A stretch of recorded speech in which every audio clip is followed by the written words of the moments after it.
and it has severely impacted all of us, as well as the entire bereavement process.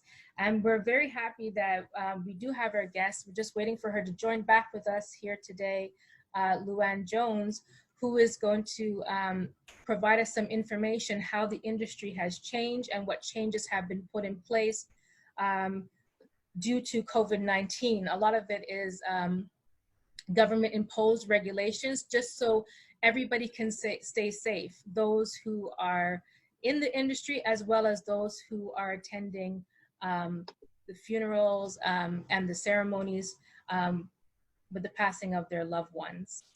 So if you just give us a few minutes, we're just going to wait for Luann to join us.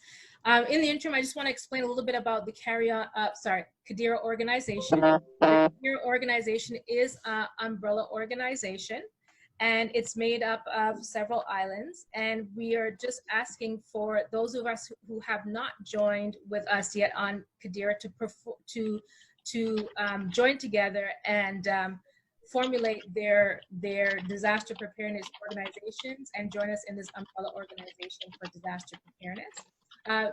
To date, we have Antigua and Barbuda. Their organization is the Antigua Barbuda Relief Energy Emergency Fund. We have Dominica, it's SAFE-D. That's the Security Awareness for Emergencies. We have Grenada, the Grenada Disaster Preparedness Committee. We have St. Lucia Disaster Preparedness Committee. And we also have St. Vincent, which I'm a member of, which is Carry On. Carry On represents conducting active relief impacting our nation. So, so they're all part of our organization. I believe we have Luann, who has rejoined us, and I'm just going to take this time right now to just let us say hello to our members of our organization. I'm going to start off with our chair, Unison Joseph. He's the chair, and I just asked Unison to just say a warm welcome to our viewers that are streaming with us right now, as well as those who will be watching the recording at a later time. I want to say thank you to the viewing audience. Thank you, Junior, for coming out to our aid. We were experiencing technical difficulties, but once again, we're back. So I'd like to welcome everyone and extend a heartfelt welcome to our guest speaker, Mrs. Luann from Caribbean Diaspora. Thank you. Yes, and we also have with us from our committee, Gideon Exeter. Gideon, if you just want to say hello to everybody. All right, good day, everybody. Good day. Yeah, good evening. Thank you, Gideon. And we also have Hayden Jones. Hayden Jones, if we are able to connect to Facebook, you can type the questions that you have for us in our Facebook, in our comments, and Hayden will be picking up those questions and helping me moderate this evening. So Hayden, if you'd like to say hello to everybody. Hello, everyone. Welcome. Thank you. And we also have Tony Knight with us here on the call. She's also going to be helping to moderate. If we do have questions, hopefully we're able to connect to our streaming on YouTube, but if we're not, you can always send in your questions and we are going to collect them and hopefully we'll be able to respond to them here this evening. If not, we will respond to them at a later time. So Tony, just say hello to everybody. Hi, everybody. Great. And we also have Naomi Jules with us. She's also a part of our executive. She's joining here. You can't see her right now, but she is with us here on the call. Okay. So once again, I am so honored to have Ms. Luann Jones here with us. And thank you so much, Luann, for your patience with our technical difficulties that we have been experiencing here tonight. Thank you for agreeing to join us here this evening. It was a late notice. We did have another organization that was supposed to join with us, but unfortunately they had to cancel, and you filled in last minute, and we are so appreciative that you're able to join us and speak to our wider community. We know a lot of people are interested in hearing about this subject and interested to ask their questions and hear the impacts of COVID-19 on the whole process. I am honored to, when I read your bio, to see that you are the first Black funeral director here in Canada. So I commend you for, you know, as a fellow West Indian, you know, to be a part of this industry, and thank you again for coming and speaking with us as a member of CCaDiRA. We are humbly grateful for your presence. So if you just I'll just unmute you here. Oh, thank you're unmuted now, Luann. Thank you for having me. It's an honor and a privilege to be able to share my expertise with the community, again, during this time of COVID-19, aka the coronavirus. Yes. So we did restart, Luann, even though we had the technical difficulties, and we restarted properly with a prayer this time. And so this, once again, this is recorded. So thank you to all our viewers for their patience once again. So I just want to start off by talking about like just the whole bereavement process. Cremations, interment is the proper word for burial and cremations. You know, in our community, we're used to large gatherings when it comes to a funeral. We're used to, you know, using this as opportunity to see our loved ones and our family members who we haven't seen in years. I just wanted you to share with us how COVID-19 has changed the whole funeral process and gatherings, and as well as maybe you could just share how the community has been responding to these changes. For sure. Well, first and foremost, with the coronavirus or COVID-19, this is unprecedented time. Like, we haven't ever experienced anything like this in our lifetimes, especially when it comes to funerals as well. And as a community, West Indians, we love to celebrate our loved ones by having big, elaborate homegoing services. Our services are usually anywhere to 200-300 plus, and for us, that's our norm, as you mentioned. The other thing is funerals are often delayed, so that gives the opportunity for family overseas to come over to participate in the funeral. Again, to congregate to see their loved ones. And unfortunately, during this time, this pandemic, that's no longer possible. And the reason is because they have actually cut down the number of people that are allowed to attend and participate on a funeral. So it's limited down to actually 10 people for both cemetery and funeral home.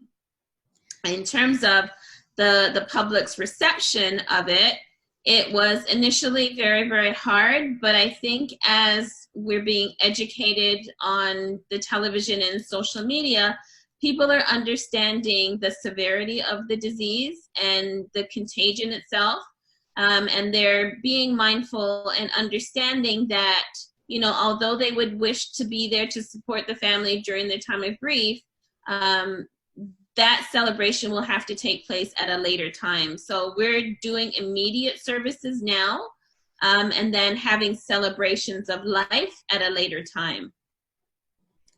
So there is no celebration of life. So typically, because I've attended a few funerals in the past, you know, there's the service, and then there's, you know, they take this is for a burial, they take the casket to the grave site, and then there's a lot of prayer and singing, and then lowering of the casket.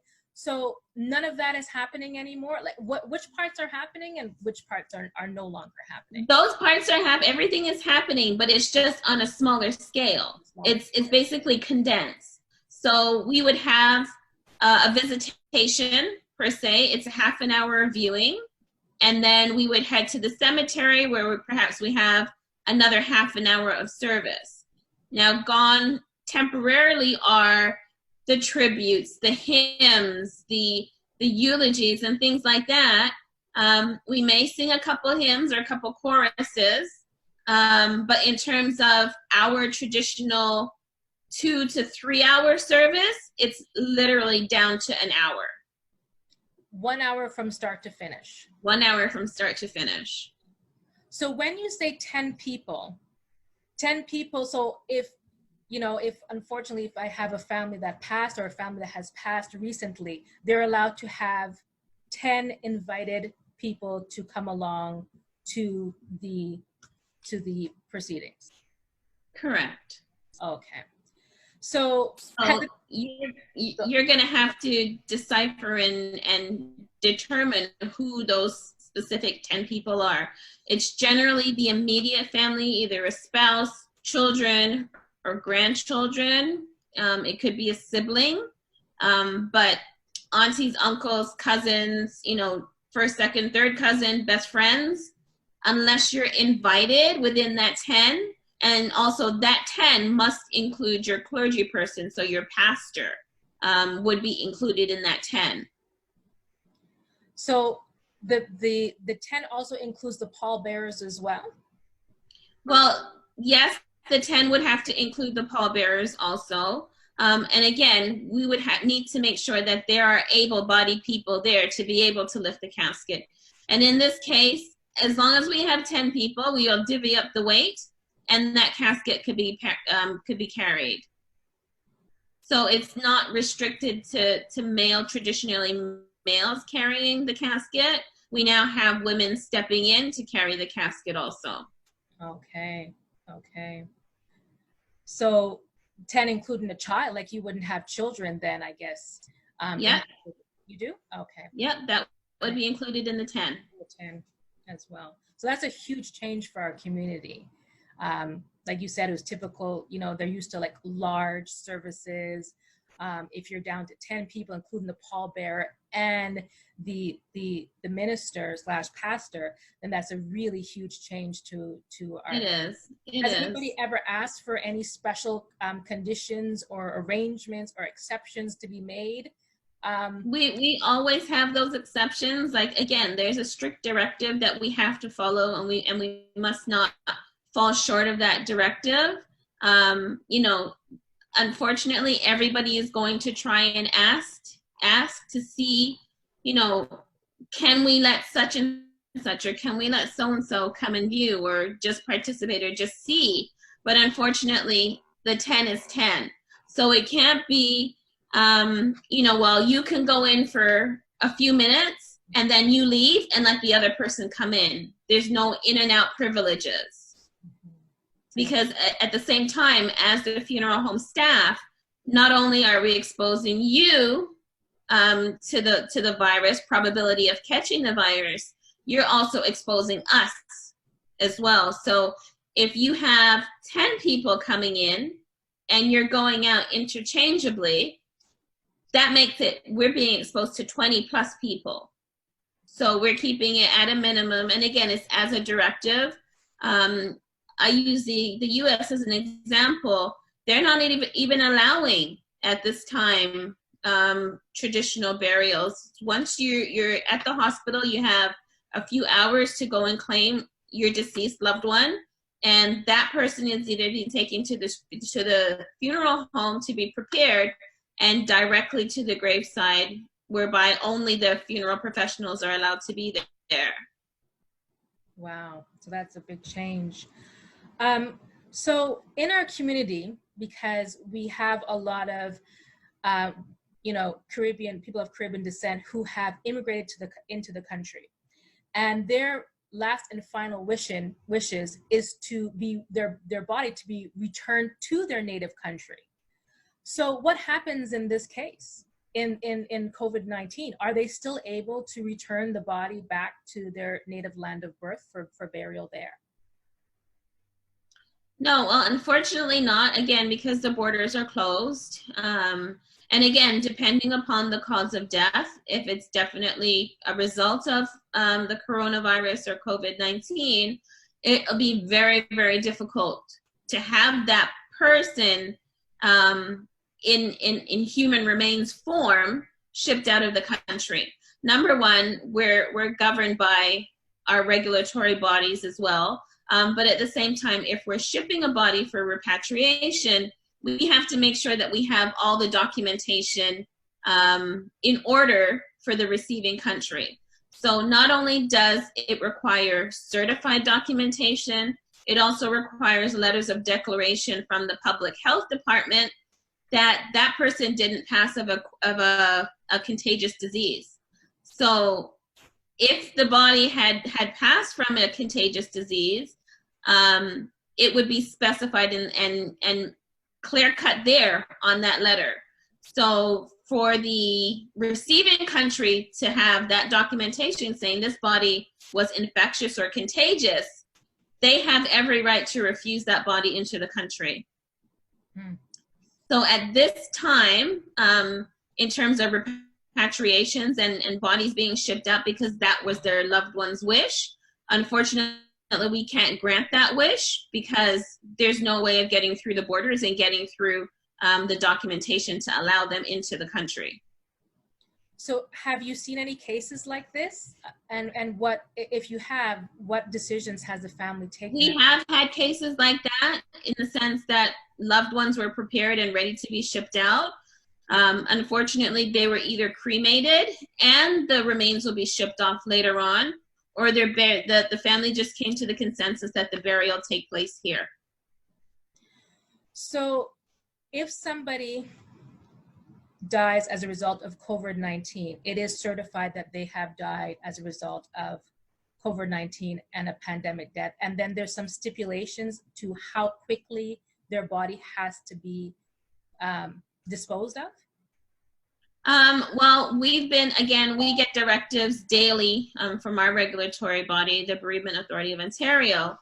And basically we have literally an hour, between 1 and 3 hours, to remove that person, that deceased person that has passed from COVID-19 from any institution, so from the nursing homes or from the hospitals. Wow. So that is a big change. So has that impacted your schedule? Like typically, because you said sometimes it would take up to, you said, was it a week before that whole process has happened? Has that impacted like your schedule and how you work and, you know, how your funeral home, you know, follows protocol now? Well, we're following protocol. We're making sure that we're not holding any bodies more than a week. In the case where we're trying to organize a burial, it's at the discretion of the cemetery. We had one cemetery, we have a pending funeral for Friday, and unfortunately the cemetery is booked, so we can't accommodate the family on Friday. So the earliest we can do the burial would be Monday. So again, cemeteries are being inundated with families, and everybody's trying to keep up with the burials. You know, God forbid cemeteries are operating 24 hours to bury loved ones, but we're running overtime, so to speak. For myself personally, again, normally we would have that delay, but the time is much shorter. So we can serve a few more families than we would have normally as well. Right. And how has the schedule for the cemeteries changed? Have they altered their schedule as well? They have altered their schedules. Again, given the directives, they need to be able to accommodate families for burials and or cremations. I know the crematoriums, they're running currently on extended hours to accommodate the number of cremations that are incoming into their care. Wow. I just want to shift back because I noticed that you're wearing a mask right now. And there's so many talk about PPEs and masks. I noticed that you're wearing a mask and gloves. So this is now standard for your entire staff and operation to wear gloves and masks for your entire operation. Correct. In dealing. Mm-hmm. Yeah, I just wanted to know, is this standard now for everybody, all the attendees as well? Are they, is it mandatory for them to wear gloves and masks as well? Yeah. So again, with our funeral homes, each funeral home has their own requirements and directives, so to speak. Ours is that once you're coming into the funeral home, you must have a mask, you must have your gloves as well upon entry of the funeral home. And everyone that we speak to, we make sure that we make that clear. And not only is it to protect themselves, it's also to protect ourselves, and it's also most importantly to protect their families as well. Right. So in dealing with the general public, you know, initially I found it so impersonal that I'm donning my mask and I'm shaking somebody's hand with a glove. But at the same time, I need to make sure that I'm protected as well. Right.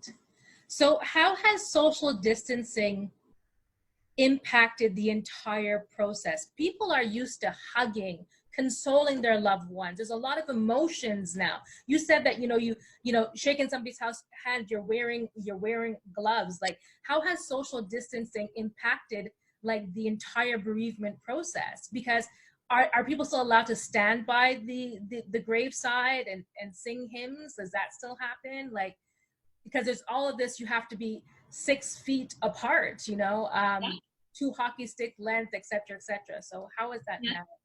So again, within the directives, we have the 10 people maximum.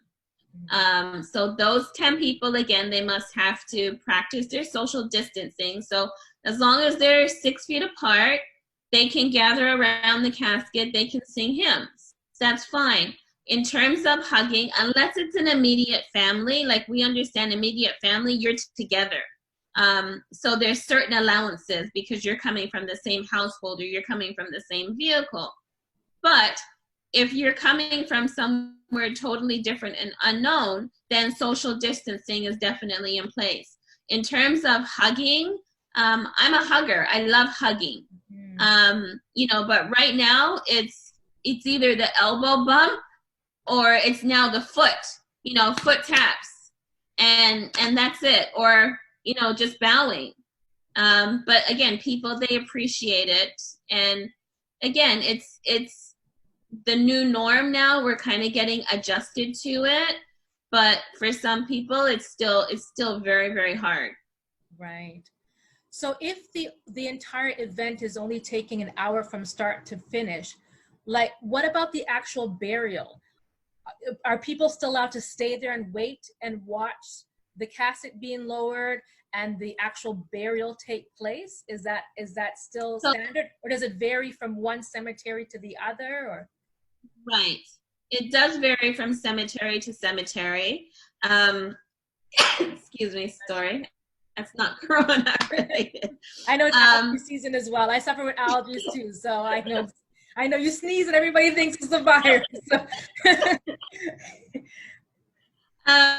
Yeah, so it depends upon the cemetery, and each cemetery has its own. Again, I like using the new term of 2020 is directive. Directives. So each cemetery has their own directives. The common thing is, again, it's only 10 people. Some cemeteries, they will allow the family not to be on the graveside, but to watch the burial take place as they're at their vehicles. So you can still watch the burial be actually being done, but unfortunately you can't participate in the burial, whereby traditionally we would have the casket lowered and perhaps there'd be some shovels, and as a community we shovel the earth into the grave. There's no more of that being done. Really? There are other cemeteries that would have the casket there at graveside. The grave wouldn't be completely dug, and you can't watch the burial take place. You actually have to leave the property. Once you've left the property, only then will the cemetery staff come and actually fill the grave, or redig, or continue digging, and then lower the casket and fill the grave. And the family would be welcome to come back to the grave either later on that afternoon or the following day.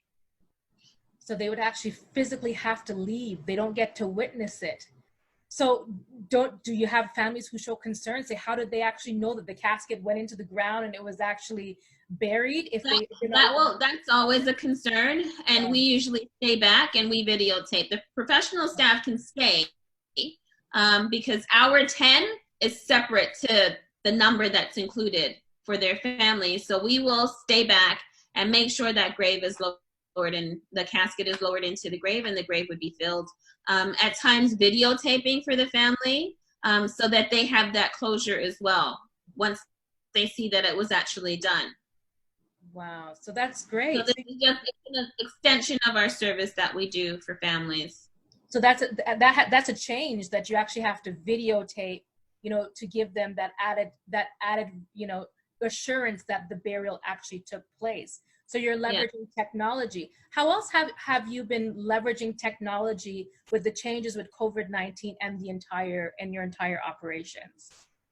So we've been, I would say, inundated with video companies or you know, companies that are offering streaming, live streaming. You'll go to some places or some funeral homes where they'll have their cameras set up in the far corner of the wall, and you're only really seeing people that are coming in, and you're seeing their backs toward the casket. What we do is we try and make things as personal as possible for families, and even before I call it the lockdown happened, we were videotaping services for families via Facebook.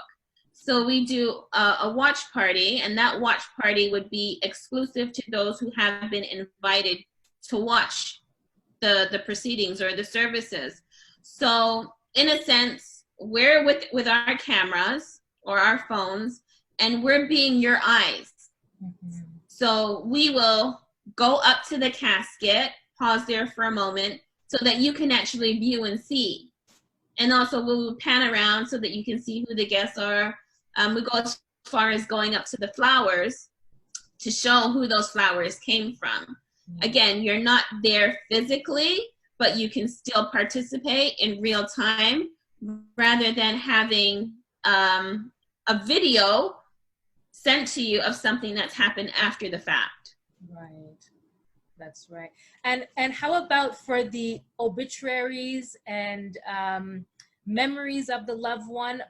What type of services, like technology, how have you leveraged technology in that sense? So we have again, it's at the family's discretion. We have a website set up whereby we would set up online obituaries, and there are condolences areas that you can express condolences or light a candle, plant a tree, buy floral tributes in that person's memory. So we've actually discontinued for the time being using register books and having it available for when the guests come in.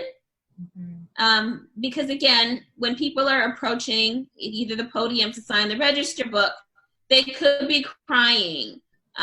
You know, they're holding tissue, and then they're going to pick up the pen and hold the pen. They'll be holding the book to keep it sturdy, right? So that is a prime vessel for cross-contamination.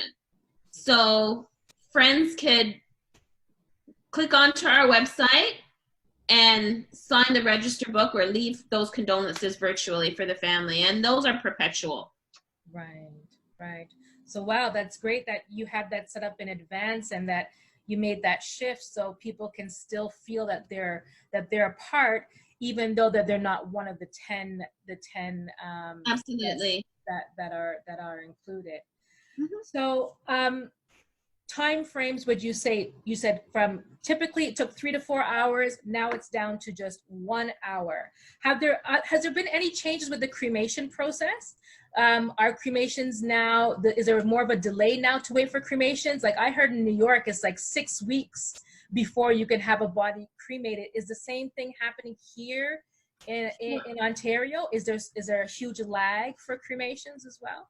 Fortunately, we're not at that point as yet, again, because I would say the industry has been adhering to the terms in terms of getting everything done as quickly as possible.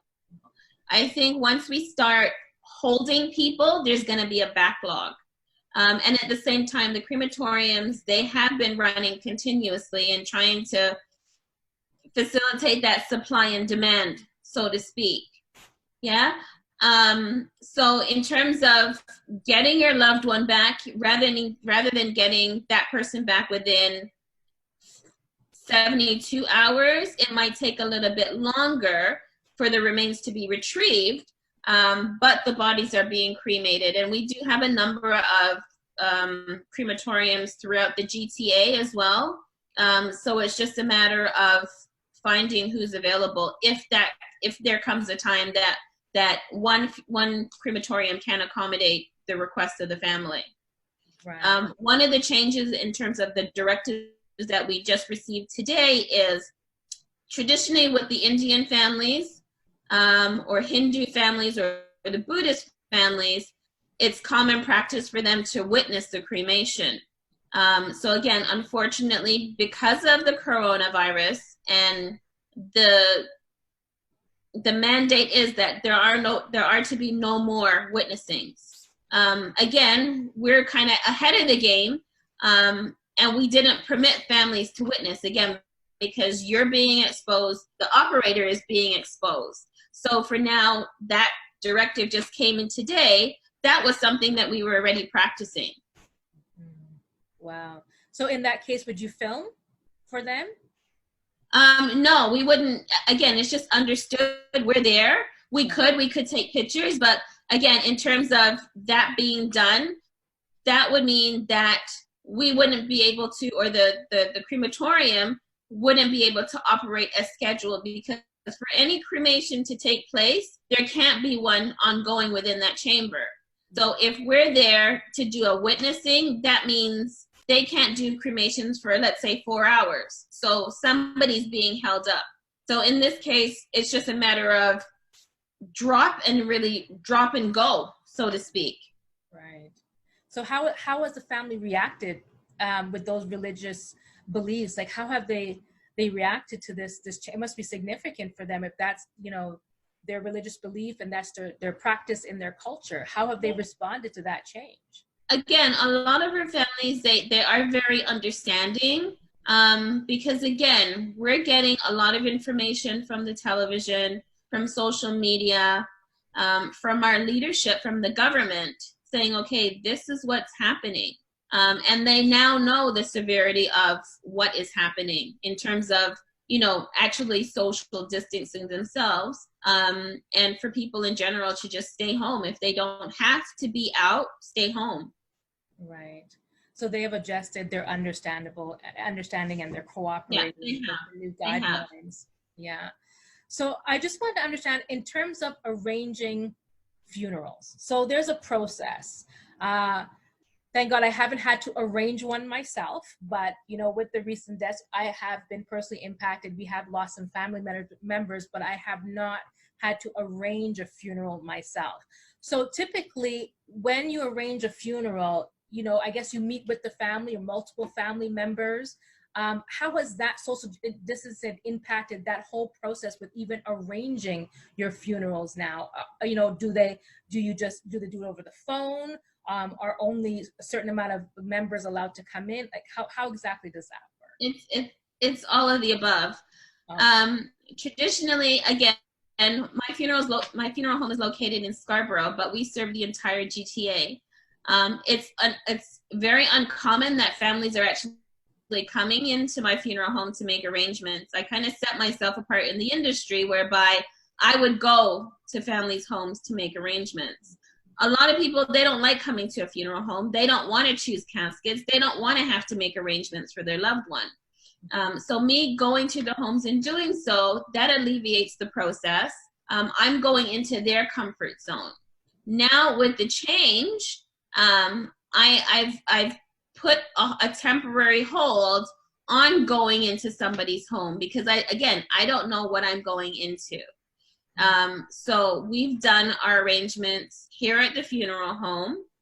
We've done multiple arrangements on the telephone or via the computer as well. So it's just a matter of emailing the documentation, getting signatures. If we can't get official signatures, we're accepting electronic signatures for everything to take place. In terms of payments, we're doing e-transfers. People are going into the bank and paying for their services. So again, we're minimizing the contact with the family. In the event the family wishes to come to the funeral home to make arrangements, we're allowing 2 people maximum to come in to finalize those arrangements. Again, when people are coming in, they're bringing their entire family and Auntie Jane and Uncle George to come in and finalize the arrangements. But now it's just the person in charge, either the legal next of kin or the executor. So typically, how many visits? Because you said so much, I have so many questions about. I'm just gonna start off with, how many visits does it take to arrange a funeral? Is it just one visit? You choose everything? You were saying that, typically you would go to their home and they would select. Is it just the one visit and everything is done? They don't have to come back? Or you don't have to engage with them a second time until the actual date and time, is my question. Is it just the one visit? So it depends on the family. It really and truly depends on the family. Some families, they need to be guided, they need to be ushered, they need to be handheld through the entire process. And that's okay, because this is the first time they've ever gone through this before. Like yourself, you may have attended a funeral, but you've never had the opportunity to plan a funeral for somebody else. So many people that come into our care, they're doing this for the first time. It's so new to them. They don't know. So they're relying on my expertise to go through everything that I absolutely need to go through. So if we can get it done, I tell them in advance, this is what we need. These are the requirements for the documentation for the death to be registered.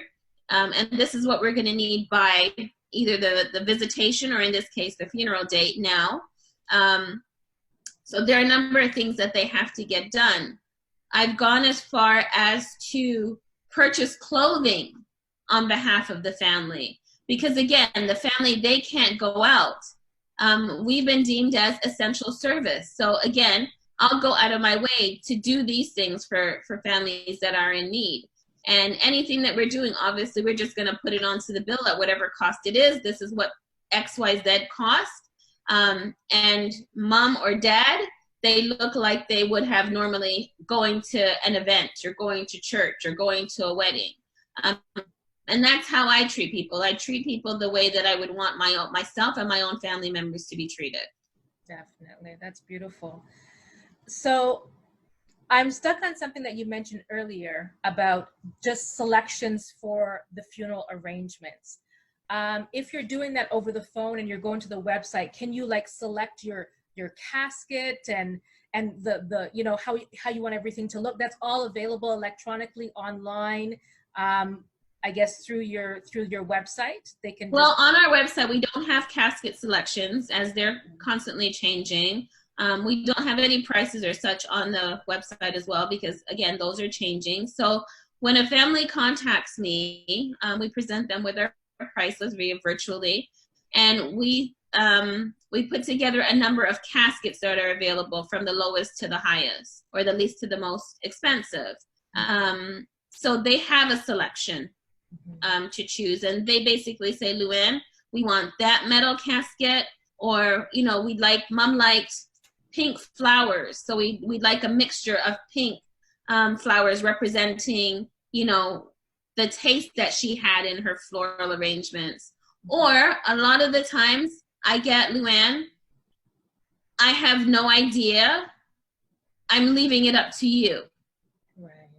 So when families tell me that, I'm in my element, because I would want this, I would want that, I would want that, because we know that we're going to make it look nice for them. And again, when that's happening, we look after all the stressful details. It's only up to the family to come in and just deal with their grief. Again, we deal with the stress, you deal with your grief. That's great.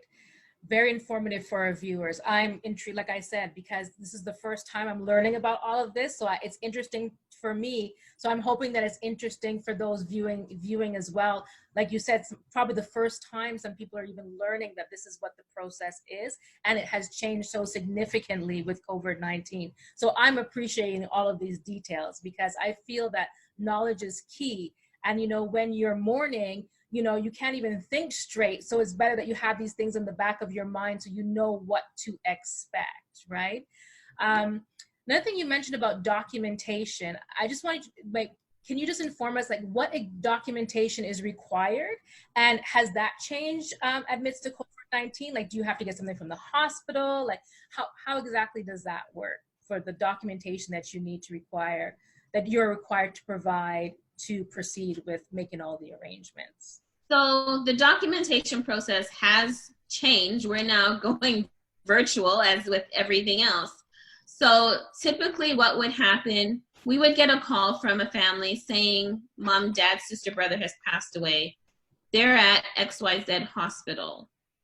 We would send them information to allow us to take authorization or permission to act on their behalf in terms of transferring the body from the hospital. So once the body is released, meaning the funeral home would make a call to the hospital or wherever the person has passed to find out whether or not the documentation, otherwise known as the death certificate, is ready. Once the death certificate is ready, the funeral home is allowed to go and retrieve that person and bring them back into their care, into our care. What would normally happen is we would go to the hospital with our stretchers. We would either go to medical records or go to security to get that death certificate. The way things have changed now, funeral home staff are no longer going into the hospitals. So essentially what we're doing is we're handing our stretcher, our transfer equipment to either the nursing staff or to the security, and the security is actually doing the transfer. In terms of obtaining the medical certificate of death, in some cases, we do get the medical certificate. If the medical certificate isn't available, we'll have to request that certificate virtually. So we have to apply for it online, and it'll be sent to us within a few hours. So that's how that has changed. Normally, you can't remove a person without obtaining that medical certificate of death. But now, because of everything that's happening, some doctors aren't able to get that done right away. It could be perhaps maybe they weren't actually right then and there when the death occurred. So it could have been the charge nurse just signing off that the person had passed away, and the medical would be available from the on-call physician or the coroner. Wow. So the death certificate is prepared by the hospital. Here. The death, okay. Correct. So that's the medical certificate of death, otherwise known as the death certificate. So the documentation that we at the funeral home prepare is when we're making those arrangements, we're asking for vital statistical information. So the information that we would be applying to the statement of death would be essentially the name of the person, middle name, where they were born, social insurance number if available, names of their parents, so mom and dad's name, mother's maiden name before she married, if they were married, where they were born, what the deceased occupation was at the time or before retirement, and whether or not they were married, single, divorced, or separated. So essentially, all that information is similar to registering a birth. We use that information to register the death, and registering the death is required within Ontario. In turn, the city issues us a burial permit, which is used for both burial and or cremation, or sending the body out of the country. Okay. So there have been a lot of people who have suffered job losses amidst the COVID-19. And God forbid, I don't know if there's been instances, maybe there's been instances where maybe their family member has passed. What changes, or has there been any changes with payment plans or pricing or your packages due to COVID-19? Because, you know, say somebody's not just financially able to pay for their family or their loved one's burial in these circumstances because they're unemployed, no disposable income at this time. what happens in those cases. Again, the foresight was already there with us. We thought about that. And again, putting myself in that position of that person, we've significantly cut the cost of our funerals as well, in light of the financial difficulty for some families as well. Again, if a person isn't able to pay for a funeral and they do qualify for government assistance, the government will pay for a funeral for the family. And we get those approvals within the day. So to answer your question, we are taking into consideration the whole status financially of some of our families, and we're making changes to accommodate those families. In terms of payment plans, unfortunately, we don't do payment plans after the fact, but we are a bit lenient in terms of final costing. With respect to the cemetery, I can't speak directly in terms of cost for the cemetery because each cemetery is individual.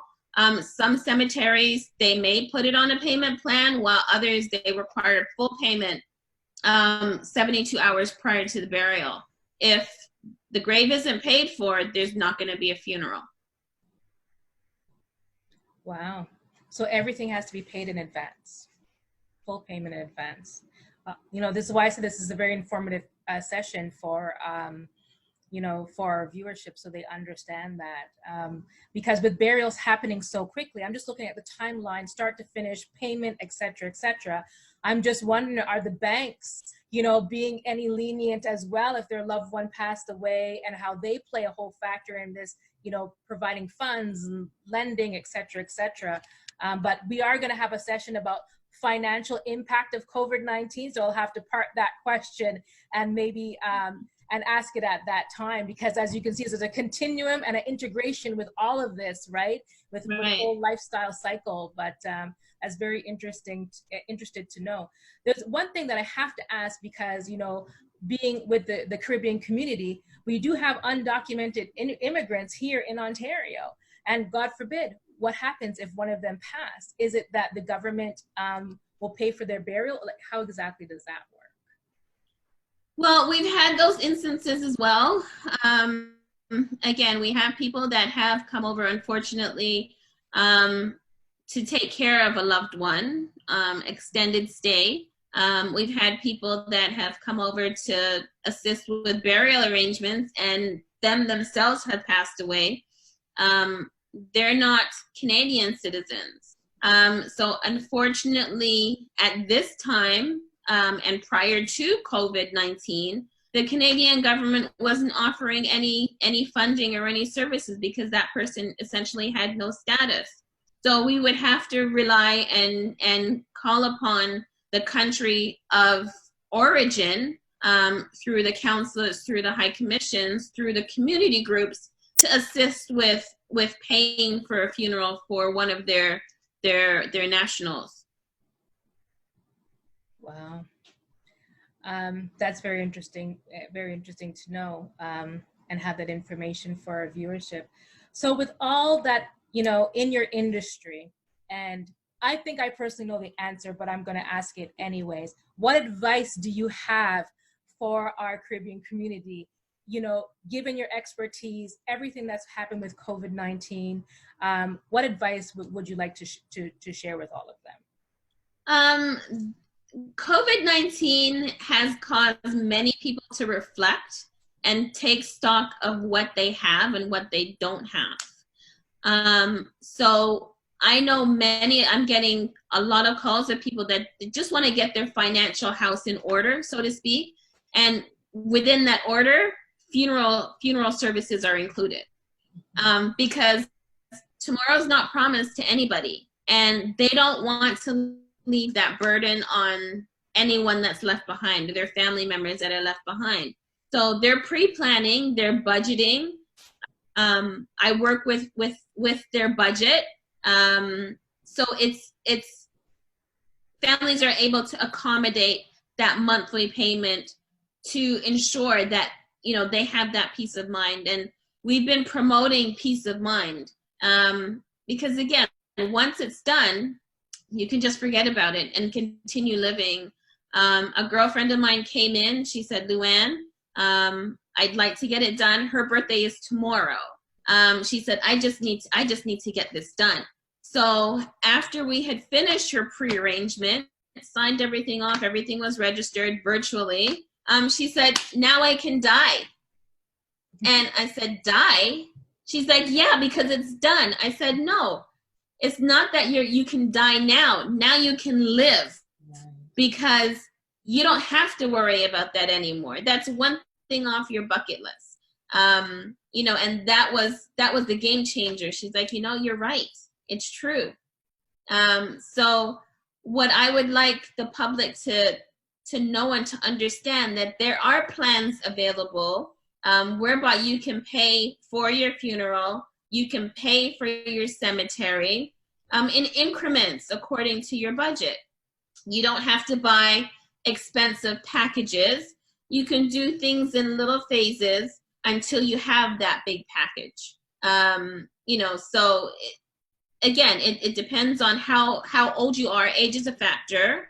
It depends upon your current health status as well. There's certain limitations for coverage within certain times, but all of those things will be discussed personally, because it gets a little bit personal in terms of, you know, how you're going to qualify for the funeral. And people will say, you know, well, I've got life insurance. What people fail to realize is life insurance kicks in after you die, but you would need to call the funeral director first before you get that document, that proof of death certificate that the insurance company would require. Some insurance companies, they may pay within 2 weeks. Some insurance companies may pay within 8 weeks. So again, people are under the impression, oh, when I die, the insurance will kick in. No, it doesn't work that way. And at the same time, insurances are left for beneficiaries. So if you have given the insurance policy or the insurance company a name of a beneficiary, it would be literally at the mercy of that beneficiary to cover the cost of your funeral arrangements. And moreover, with COVID-19 and burials happening within just few days, a maximum of a week, and payments have to be done in advance, you will not have the funds to bury your loved one if you're right. on the insurance. It's just the logistics are just happening with funds. Yeah. So with pre-arrangements, we have insurance companies that are our umbrellas or holding companies, and those funds are transferred into our account within maximum time 72 hours. Mm-hmm. So it's definitely beneficial for you to pre-arrange the final arrangement. Absolutely. And there's no major age restriction. You can pre-plan any age, really. When you're doing it over a year, if you're over 87, the maximum time frame would be a year.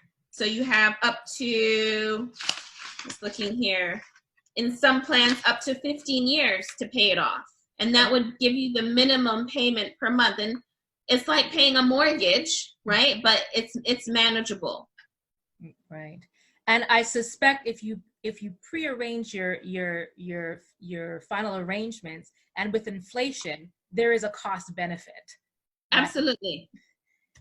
You know, the earlier you do it, the more cost effective it is for you. Right. And your family member, those who would absorb that cost of your funeral arrangements. Right. So it just makes financial sense and logistic sense as well, right? In the whole process. I just want to, I see that we have been live on YouTube. I just want to call on Tony to see if any questions came in from our audience, and to see if we have any questions or comments, feedback. So I'll just turn over to Tony to fill us in. How has our YouTube feed been going? Our YouTube feed is good. We have 2 questions so far. I have a question from Richard. He wants to know if cremation is compulsory if one passes as a result of COVID-19. No, it's not mandatory. Again, there are, I would say, limitations in terms of the delays. The sooner we can have that person to their final disposition, the better. But because you are COVID positive, it doesn't dictate or mandate anywhere in the law that you have to be cremated. Okay, thanks. And you said there was a second question, Tony? Yes, I have a second question also from Richard. He wants to know, does the funeral home supply the family with masks and gloves? Depending on the funeral home, each funeral home has their own directives. And again, for Covenant Funeral Home, personally, we can't supply gloves and masks to the entire community coming in. So that's why we inform families well in advance to make sure that they have their gloves and their mouth and nose coverings, or their masks. Now, again, when I say gloves, I've seen families come in with mittens. I've seen families come in with head ties. You know, just your mouth just has to be covered. So it doesn't matter if you have a surgical mask, but you must have something covering your mouth. So it could be a scarf, it could be a head tie, it could be, you know, a sweater or something, but just know that your face would have to be, your nose and your mouth would have to be covered. Okay. So Tony, do we have any more questions from YouTube? Not so far, but I'll keep checking back and let you know. Okay, I'll do one last check with you in a couple of minutes because we're going up to the hour right now. I'm just going to check with Hayden. I wasn't sure if you were able to connect with Facebook. If not, this once again, this is being recorded and we will post it on our Facebook page. Due to technical difficulty, we were not able to connect. But Hayden, I don't know if you could unmute there to see. Did we see any comments or anything come in through Facebook? Did anybody ask any questions? Hey, Melba. Hi, everyone. Yeah, I was able to connect to Facebook. I had a couple of questions. One was, are we able to do live stream for the services here in Ontario or in Toronto, GTA? Yeah. Yeah, we do live streams both here at the funeral home prior to us leaving the cemetery, leaving to the cemetery, and we also do live streaming at graveside as well. So we try and keep the family and guests interactive via whatever medium, in this case, Facebook, that we're using.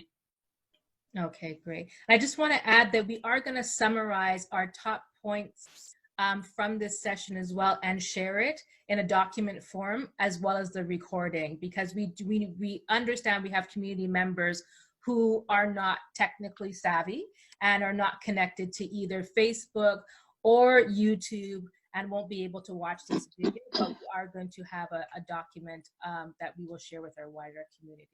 So you said there were some other questions, Hayden, that came in through Facebook? Yeah, one other question.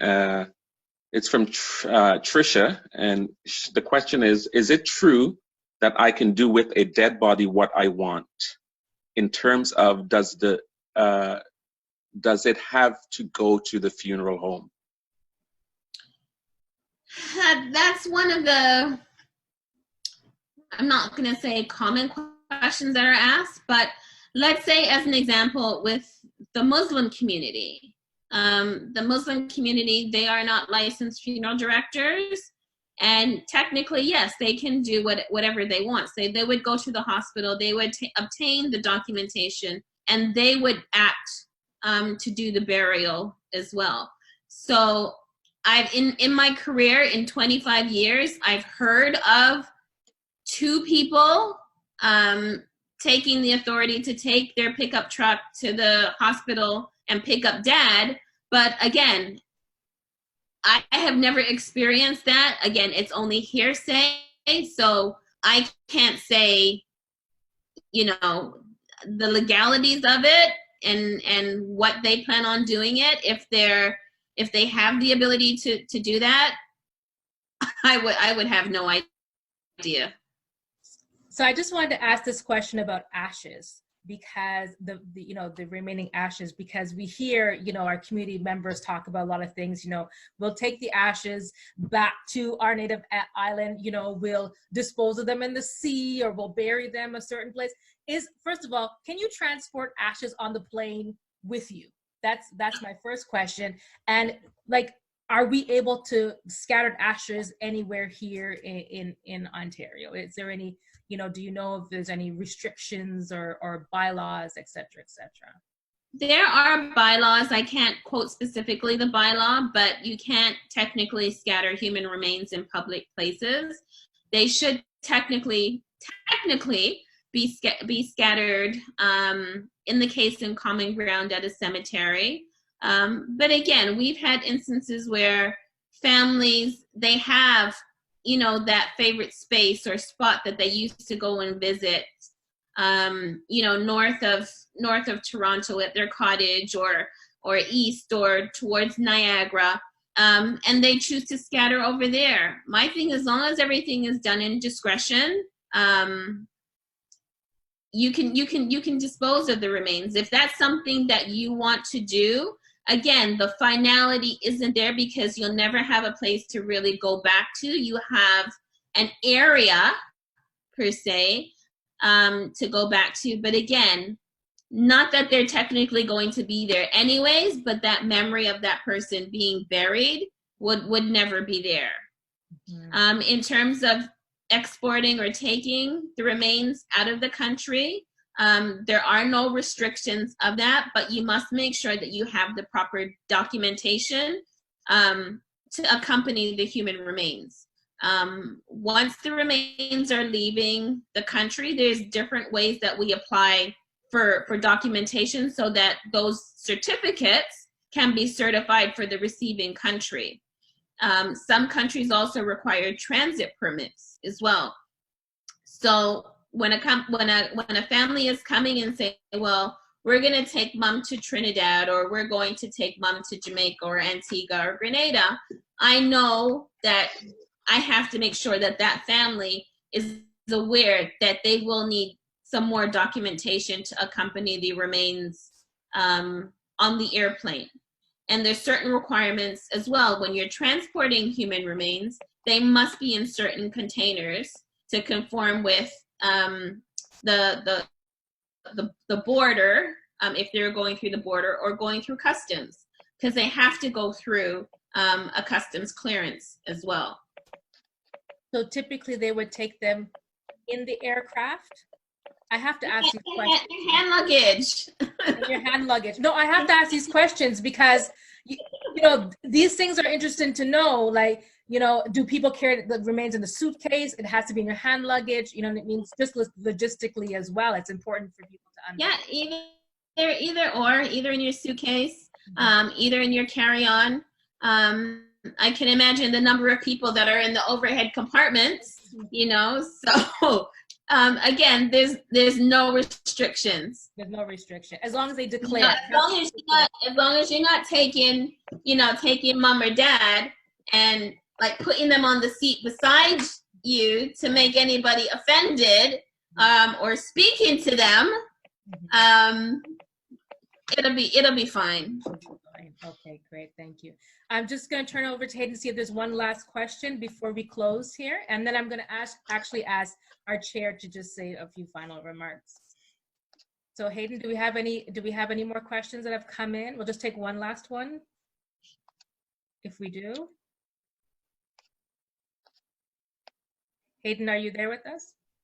I am. Okay. Sorry, that was, there were no more questions. That was the only one. Okay, great. So like I said, the audience can continue to submit questions through our Facebook page or our YouTube feed, and we will take those questions and communicate with you, Luann, and officially respond to everybody, as well as, like I said, the learnings that we absorbed here today, which I think was fantastic. I learned so much from you today, and I just want to this evening and thank you again for your patience and giving us all this knowledge. And I just want to turn over to our chair, Unison Joseph, to just close us off.